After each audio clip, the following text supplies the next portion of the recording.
बिस्मिल्लाहिर्रहमानिर्रहीम। अस्सलाम वालेकुम। Welcome to my channel life with Sahar Parvez. कैसे हैं आप सब? मैं उम्मीद करती हूँ आप सब बिल्कुल खैरियत से होंगे। आज मैं लेकर आई हूँ मज़ेदार सी रेसिपी और वो है मटन यखनी पुलाव की रेसिपी, जो कि बहुत ही टेस्टी बनती है। मटन से बहुत ही ज़्यादा मज़ेदार बनती है। तो चलें स्टार्ट कर लेते हैं अपनी वीडियो। मटन ले लिया है विद बोन 1 किलो। इसमें इस तरह से ना देखिए हड्डियाँ होना ज़रूरी है। हड्डी होती है तो यखनी बहुत अच्छी बनती है और खुशबू भी बहुत अच्छी आती है और टेस्ट तो बहुत ही मज़ेदार सा हो जाता है हड्डियों की वजह से। तो इस तरह से आप भी ले लीजिएगा। तो एक पैन ले लिया है, उसमें मैं ऐड कर रही हूँ मटन और इसमें ऐड कर रही हूँ 2 अदद प्याज है। ये देखिए, इसको कट करके मोटा मोटा काट के इसमें ऐड कर देंगे।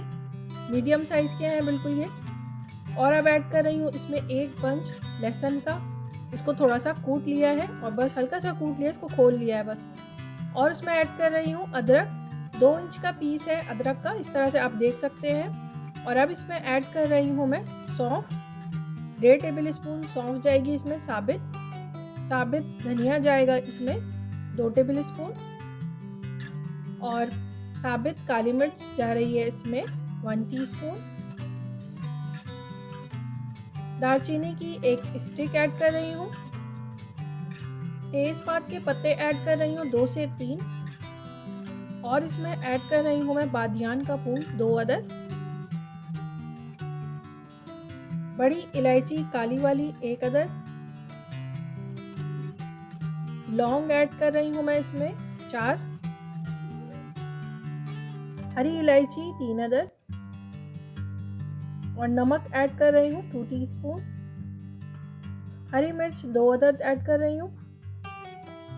और अब पानी इसमें जा रहा है 5 से 6 कप इसमें पानी ऐड कर देंगे। दही ऐड कर रही हूँ 3 से 4 टेबल स्पून। इसको फेंट लें और फिर इसमें ऐड कर दें। बस ये सारी चीज़ें इसमें ऐड हो चुकी हैं। अब लिड लगाएं और चूल्हे पर रख दें जब तक गोश्त गल ना जाए तब तक। जब तक उबाल ना आए तब तक हाई फ्लेम रखें। उबाल आ जाने के बाद इसका फ्लेम कर दें आप मीडियम टू लो और इसको तकरीबन गलने के लिए छोड़ दें। मुझे तकरीबन 40 मिनट लगे थे। 40 मिनट में मटन अच्छी तरह से गल चुका था। तो जब तक मटन गल रहा है तब तक बना लेते हैं एक पेस्ट। हरी मिर्च ले ली है 3 अदद। अदरक ले लिया है उसका 2 इंच का टुकड़ा। और लहसुन ले रही हूँ 4 अदद। तो इसका एक पेस्ट रेडी कर लेना है। तो बस देखिए पेस्ट रेडी हो चुका है और अब इसको साइड पर रख लेते हैं और चेक कर लेते हैं मटन को कि वो कितना गल चुका है। 40 मिनट हो चुके हैं मटन को रखे हुए। तो अब चेक कर लेते हैं। तो देखिए गोश्त गल चुका है अच्छा, इतना ही हमें गला हुआ चाहिए। तो बस अब इसको फ्लेम को ऑफ कर देंगे और एक बोल ले लेंगे, उसके ऊपर रख लेंगे स्ट्रेनर। ये सबसे अच्छा तरीका होता है मसालों को गोश्त से अलग करने का। तो बस इस तरह से देखिए पानी अलग हो जाएगा नीचे और ये गोश्त और मसाला इस तरह से स्ट्रेनर में आ जाएगा। तो बस गोश्त को ऊपर से उठा कर अलग कर लें और मसाला रह जाएगा स्ट्रेनर में। तो मसाले को भी आप प्रेस कर करके जितना निकल सकता है उसका एक्सट्रैक्ट उतना निकाल लें और बाकी डिस्कार्ड कर दें। तो बस गोश्त भी अलग हो चुका है और यखनी भी हमें मिल चुकी है। तो अब राइस की तैयारी कर लेते हैं। तो राइस बनाने के लिए यहाँ एक पैन ले लिया है और पैन में मैं ऐड कर रही हूँ 1 कप ऑयल। 1 कप ऑयल भर कर लीजिएगा बिल्कुल। तो बस वो इसमें ऐड कर दिया है और अब इसमें मसाले ऐड कर रही हूँ। काली इलायची 1 अदद, इसको थोड़ा सा कूट लिया है। हरी इलायची 2 अदद, इसको भी मैंने थोड़ा सा कूट लिया है, इससे खुशबू बहुत अच्छी सी आ जाती है। तेज़पात के पत्ते 1 से 2 अदद ले रही हूँ और लौंग ले रही हूँ 2 अदद। दालचीनी की 1 स्टिक। साबित काली मिर्च ऐड कर रही हूँ मैं यहाँ पर 1 टीस्पून। और ज़ीरा जा रहा है, ये शाहज़ीरा है 1 टीस्पून। और इन चीज़ों को इसमें ऐड करने के बाद थोड़ा सा स्टर कर लेंगे और फिर उसके बाद इसमें मैं ऐड कर रही हूँ प्याज ऐड कर रही हूँ 2 अदद, मीडियम साइज़ की है ये। इसको कट कर लिया है और इसमें ऐड कर दिया है। इसको हमें ब्राउन करना है, बस देखिए इतना ही ब्राउन करना है।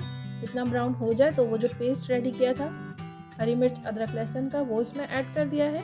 और फिर इसमें मैं ऐड कर रही हूँ टमाटर मैंने 2 अदद लिया है, मीडियम साइज़ का है ये बिल्कुल। इसको कट करके इसमें ऐड कर दिया है। मसाले जो जाएंगे इसमें पिसी हुई लाल मिर्च 2 टीस्पून, पिसा हुआ धनिया 1 टेबल स्पून, सौंफ का पाउडर ऐड कर रही हूँ 1 टीस्पून। अगर आपको पसंद नहीं हो तो उसको स्किप कर सकते हैं। गरम मसाला पाउडर 1/2 टीस्पून।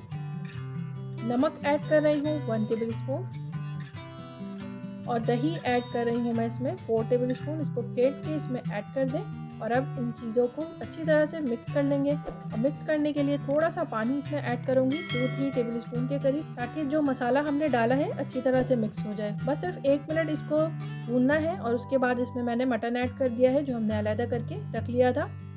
और इसको भी ज़्यादा नहीं भूनना है, बस 2-3 मिनट भूनना है। और फिर मैं यहाँ पर ऐड कर रही हूँ पानी हाफ कप, ताकि मसाला अच्छी तरह से मिक्स हो जाए गोश्त के साथ। तो बस देखिए 2 मिनट ही भूनना है, क्योंकि गोश्त तो हमारा गला हुआ ही है। बस इसको मसाले को अच्छे से मिक्स करना है गोश्त के साथ। और अब यहाँ पर राइस ले लिया है 600 ग्राम, यानी कि आधा किलो से थोड़ा सा ज़्यादा। इसको मैंने अच्छी तरह से वॉश करके 1 घंटे पहले भिगो लिया था और अब इसमें ऐड कर रही हूँ। चावल ऐड करने के बाद फ़ौरन ही इसमें आप ऐड कर दें यखनी जो हमने निकाल ली थी। और अब इसमें ऐड कर रही हूँ 4 कप पानी, क्योंकि यखनी थोड़ी ही होती है तो इस वजह से पानी ऐड करना पड़ता है। अगर आपके पास यखनी ज़्यादा हो तो आप सिर्फ यखनी से भी बना सकते हैं, कोई मसला नहीं है। पानी अगर आप उस वक्त ज़्यादा डाल दें तो नहीं हो तो इस तरह से आप पानी ऐड कर सकते हैं। और अब इसको लिड लगा कर रख देंगे ताकि ये पानी जो है आधा हो जाए, यानी कि खुश्क हो जाए। तो फिर उसके बाद हम इसको दम में रखेंगे। तो देखें इस तरह से उबाल इसमें आ चुका है, पानी थोड़ा खुश्क हो गया है, चावल नज़र आ रहे हैं। तो अब हम इसको लिड लगा कर रख देंगे बिल्कुल लो फ्लेम पर, दम वाली फ्लेम पर, तकरीबन 20 मिनट के लिए, इतना कि चावल गल जाए। चावल में पानी इतना होना चाहिए कि चावल डूब जाए और 1 इंच पानी उसके ऊपर रहे। यही इसका एक अंदाज़ होता है और इसी तरह से बनाया जाता है। तो ये देखिए चावल 20 मिनट में बिल्कुल रेडी हो चुके थे। यखनी हमारी मज़ेदार सी रेडी हो चुकी थी। अब इसको डिश आउट कर लेते हैं। मटन की यखनी बहुत ही टेस्टी बनती है। और अब मैंने यहाँ पर प्याज ले लिया था 1 अदद, उसको मैंने ब्राउन कर लिया है। यखनी पुलाव में इसी तरह से ऊपर से ब्राउन की हुई प्याज डालते हैं। और यखनी पुलाव के साथ रायता तो होता ही है, तो रायता बना लिया था मैंने, हरा धनिया और पुदीने की चटनी मेरे पास थी, वो ऐड करके। तो बहुत ही टेस्टी, बहुत ही खुशबूदार, बहुत मज़ेदार बना था। आप लोग ज़रूर ट्राई करें इस रेसिपी को। और वीडियो अगर अच्छी लगी हो तो एक लाइक का बटन दबा दें, और जिन्होंने अभी तक सब्सक्राइब नहीं किया है तो उनसे रिक्वेस्ट है कि वो सब्सक्राइब कर लें और बेल आइकन को क्लिक कर लें। इससे मेरी हर आने वाली नई वीडियो की नोटिफिकेशन आपको मिलती रहेगी। फिर लेकर आऊँगी एक मज़ेदार सी ज़बरदस्त सी रेसिपी इंशाअल्लाह। तब तक अपना और अपनी फैमिली का रखिए बहुत सारा ख्याल और मटन पुलाव को ज़रूर करें एंजॉय। अस्सलाम वालेकुम।